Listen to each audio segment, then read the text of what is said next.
Someone said Meek's the GOAT. Man, I'm tired of these snippets from Meek, man. Honestly, I don't want to talk about Meek Mill until he puts out a project. It's to the point, it's past annoying. Nigga, drop your project. Like, what are you waiting for? The snippets, again, I think rappers putting out snippets is a phenomenal way of promoting a project. I think older rappers should take that approach.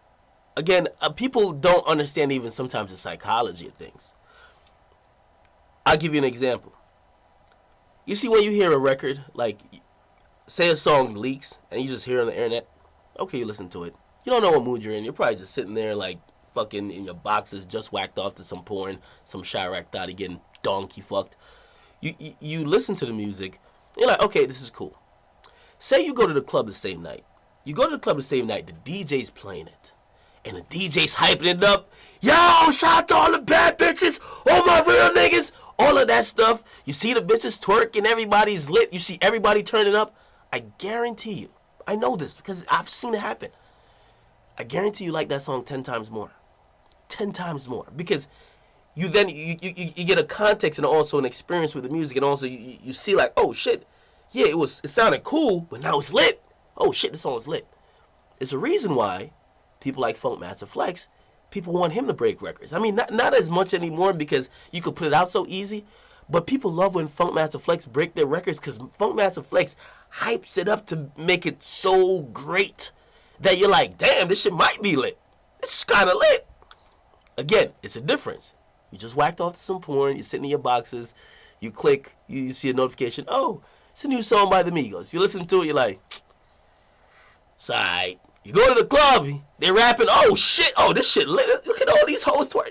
Different experience. Now, with snippets, I think it's the same thing. When you see all these rappers, yo, they turning up. Yo, you see Meek turning up to his own music, like shaking the camera, doing all this, like you're like, oh shit, you kind of want to believe that shit's hot. Like, yo, this shit's hot. You only hear 10 seconds. Most of these guys putting on Snapchat. You only hear 10 seconds. But you think it's lit already because you're judging it not only by the music, you only heard 10 seconds. But just by his energy, the beat, you're like, yo, this shit's lit.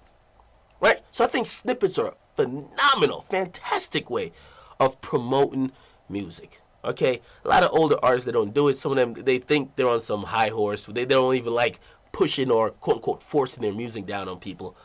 But for the newer artists, that's how they get down. Like, yo, Thug is in the studio every night, and every night he puts out a snippet. Every night. I could put up a snippet of Thug every night. Every night. Most of these guys, they do it every night. Yachty does it. That's what happens. Now, here's the thing, and relating it back to Meek.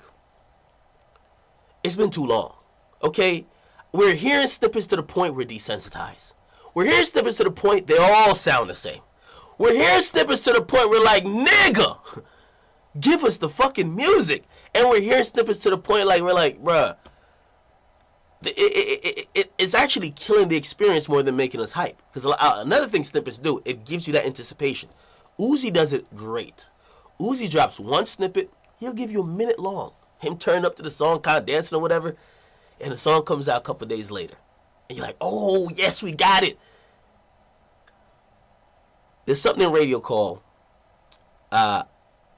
it's you got to pay off. Or like when you tease something, like you're like, yo, after these commercial breaks, or we got to pay some bills, but after these commercial breaks, man, we going to let you know who the fuck slapped Tiger in the club at One Oak.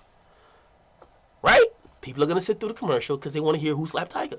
When you come back, if you ain't tell nobody who slapped Tiger, now you're losing your audience right there. Because, like, man, this nigga ain't even, I waited around to hear who slapped Tiger. Now, I ain't even know. So a snippet is really a tease. It's a teaser. When you not fulfilling that tease, niggas get over that shit. Man, I don't care. Like, man, I've been over these Meek Mill snippets for a while. I just post them just because I know niggas like Meek. This shit is, I'm like, what? Nigga, you still posting snippets? For what? I'm telling you, bro. Like, I'm over Meek Mill snippets. I don't even listen to them. Like, I just post it when I ain't listen to it at all. I see Meek just moving his mouth and I can see him shaking the camera. I know what it is, snippet. It was 4 snippets. I just lumped it into one. Too much. Too fucking much. Just drop the fucking music. Just drop the music. That's what you should do. Drop the music. But we'll see. Some people say Meek is going to drop his mixtape when Drake's birthday, which is actually in an hour. Drake's birthday is the 23 or 23rd, right? Yeah. He's turning 30. That would be a dumbass fucking move. If you're Meek Mill, and I don't know why people would even think that.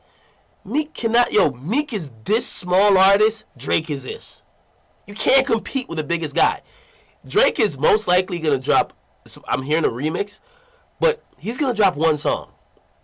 Drake dropping one song, that buzz will eat up the entire buzz of a whole album by Meek.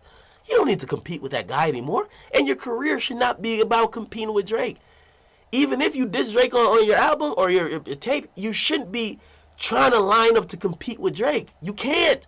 It's clear. The internet just showed you. You could call them weirdos or whatever you want to call them, or they're not real, or, you listen, kill them with the memes and kill them with emojis, and we don't, yeah, that's cool and everything. But it's clear this nigga is just insanely more popular. Don't drop nothing on his goddamn birthday. You can't. You can't compete. You're only killing yourself. So I honestly think next Friday or next Thursday night, I think Meek's gonna drop. I hope he's gonna drop. If he doesn't drop, I don't know. But it's a good sign that two NBA players, Deion Waiters and supposedly Lou Williams. Wait, did Lou Williams get it? Yeah, apparently they're claiming that they got the album by Meek, and I'm calling the album, but mixtape album doesn't really matter. He's not rapping over anybody else's music, most likely. It's all original material. Actually, probably better material than an album because you don't have to worry about clearance if you don't put it for sale. So it should come out next week, but who knows, man? Who knows?